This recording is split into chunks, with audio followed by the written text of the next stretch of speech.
continue investigating Friday's deadly officer-involved shooting in Midtown. Just 24 hours ago, a man was shot and killed by police while wielding a knife. A cell phone caught the entire incident on video. 2 Works V reporter Corley Peel tells us why police chose to use lethal force. Corley?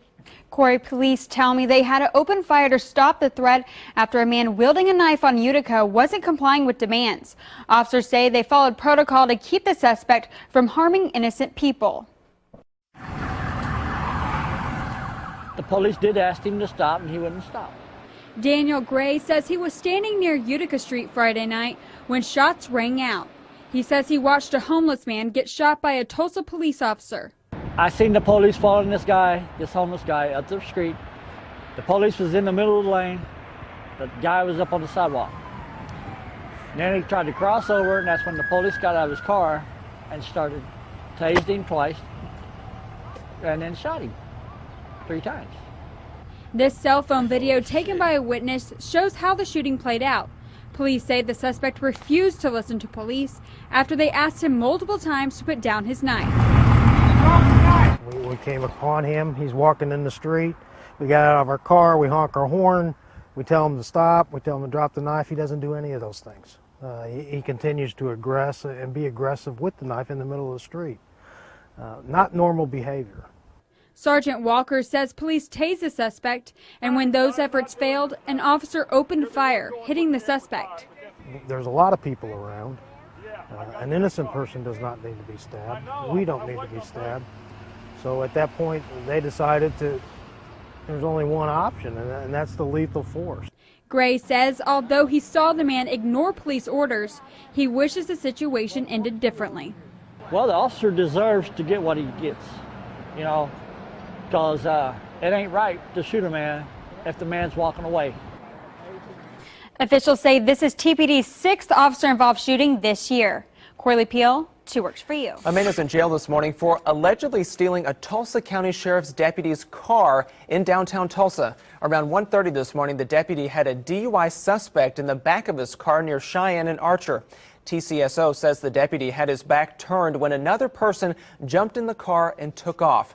Deputies say that suspect is Mark Brandstetter. Brandstetter allegedly drove away, but minutes later came back to the scene. Deputies say that they arrested him, and he's now facing several charges, including kidnapping and battery on an officer. Deputies say the DUI suspect who was in the back of that car was released after the kidnapping. A bicyclist with life-threatening injuries. Someone hit an Independence man near 8th and Beacon. Police are now searching for the driver who's responsible. They're looking for a black 2006 Ford Taurus or Ford 500. They believe that car has damage to the window. Breaking overnight, a man is in the hospital after crashing his car in East Tulsa. Police say the man was driving on 41st near South 145th East Avenue when his car left the road. Police say the driver overcorrected and hit a fence. Part of that fence came through the roof and hit the driver in the head. Police say he appears to be okay, as well as a passenger was not hurt. Police say he was speeding. Breaking news this morning, a man is behind bars after ramming into a Tulsa police car several times. He then led officers on a pursuit across East Tulsa. 2 Works View reporter Giselle Puente is live from the Tulsa County Jail. So Giselle, what can you tell us this morning? Well, Tanaya, Daniel, just a few minutes ago, a sergeant with the Tulsa Police Department called me back. They said that they released the name of the suspect. Manuel Morales was booked right here at the Tulsa County Jail for 2 felonies, including eluding officers, as well as a misdemeanor for driving under the influence of alcohol. Officers say they responded to the call around 2 o'clock this morning. They said that someone reported a car sitting in an intersection of 51st and Memorial. When police arrived, the driver made obscene gestures to the officer, then backed out his car, hitting the police car a couple of times. He then took off, leading officers on a chase. They went through a Walmart's parking lot and apartment complex, finally ending at a dead end at a hotel's parking lot on 21st and Mingo. Officers say the man refused to comply with officers' commands for several minutes before getting out of the car. K-9 got out upon seeing the dog barking at him. I believe that gave him some incentive to come out and come back toward the officers. Police say after the man got out of the car, they arrested him and took him to jail without incident. Now, coming up at 5:30, what officers used to try and slow down the suspect during this pursuit. Reporting in downtown Tulsa, Giselle Puente, to On I-17 north of Phoenix, there is a huge backup of cars and trucks after a big chain reaction crash this afternoon. Now take a look. DPS tweeted these pictures from the scene between Black Canyon City and Sunset Point. At least 24 vehicles are involved, 17 people injured, 4 flown to hospitals, the rest taken by ambulance. And troopers say a commercial cattle hauler could not stop as it traveled down a steep, winding part of the road. This closure adds hours to drivers heading to the Valley or Tucson. ADOT is detouring drivers through Prescott. Yesterday, Kurdish Peshmerga forces announced that they had seized the city of Bashika, a strategic city on one of the main roads leading into Mosul. It's only 9 kilometers outside the city to the northeast. That completes an arc on this eastern side of the city. It is composed of the city of Karakosh, of Bartella, and now of Bashika. From this arc of cities, the forces are hoping they can give the final push into the actual outskirts of Mosul. We spoke to a general yesterday in Karakosh. He said he was waiting for reinforcements. He was strengthening his positions in Karakosh before an assault today on Route 80. That is one of the main highways entering the city of Mosul to the southeast. Once that road is conquered, he was telling us that they will be able to give that final push, that final assault onto Mosul itself. He also told me that they would not be waiting for the forces coming up from the south, from Kayara province. Now, it's also important to note that IS have shown that they still have means to counterattack. They did this in the city of Rudbal, that is to the south of the country in the Anbar province. They tried to seize control of that city, attacked it on 3 axes, and also used sleeper cells inside the city. So indeed, IS, which is obviously on the back foot, but trying to retaliate, which means there will probably be some very, very harsh fighting when the forces try to enter the outskirts of Mosul itself. Out on the ABC2 app.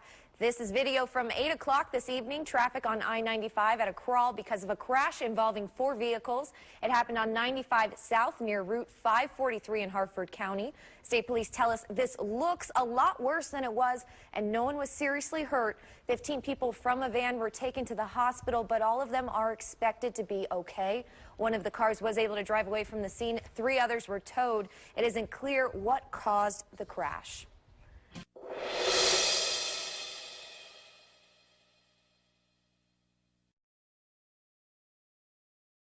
Police are investigating a fatal crash that shut down half the Gandy Bridge. An accident happening late last night in the eastbound lanes. It involved a motorcycle and another vehicle.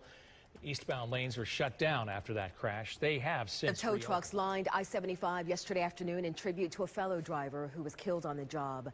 Troy McGuire died 2 weeks ago when a suspected drunk driver hit and killed him while he loaded up a vehicle. Now, other truck drivers say they want to raise awareness about these accidents and hopefully save lives. The driver's route took them right past where McGuire was killed. Many at the event say that they've had their own close calls. Every one of us out here jumped on the back of our trucks at least more times than you can count because we don't want to get hit. It was Ginger Darling. She organized Sunday's ride. Darling and other tow truck drivers hope McGuire's death will encourage people to obey the move over law. If you see an emergency vehicle on the side of the road, move over. More breaking news now. A shooting at an apartment complex where a SWAT team has been called out. ABC 15's Chris Groh is live near 75th Avenue and McDowell Road. Chris, walk us through what's happening there. Yeah, no, hey, tensions have been high in this area for hours so far this afternoon, but I want to show you real quick right now. This is the apartment where this was all happening. It's all clear right now. Phoenix police just telling us what was happening, why this whole area was roped off, and we saw SWAT helicopters and canines. They're telling us that a man came to this apartment complex expecting to meet an online date, and when he got here, he was shot, apparently by 2 men that were with the woman he was supposed to meet. Now, he was taken to the hospital with non-life-threatening injuries. That's the latest status update that we've gotten on this guy so far. But again, this area was closed for hours while they tried to find the gunman or anybody tied to this shooting. They were flying a chopper over the scene using K9 dogs, and then we saw that tactile team come out here again, all trying in an effort to sniff these guys out. And just a little while ago, Phoenix police telling us that they have 2 men now in custody. As you can see right here behind me, if you take another look, this is all clear now. So they've got these 2 guys in custody, and they're telling us that they're going to be questioning them now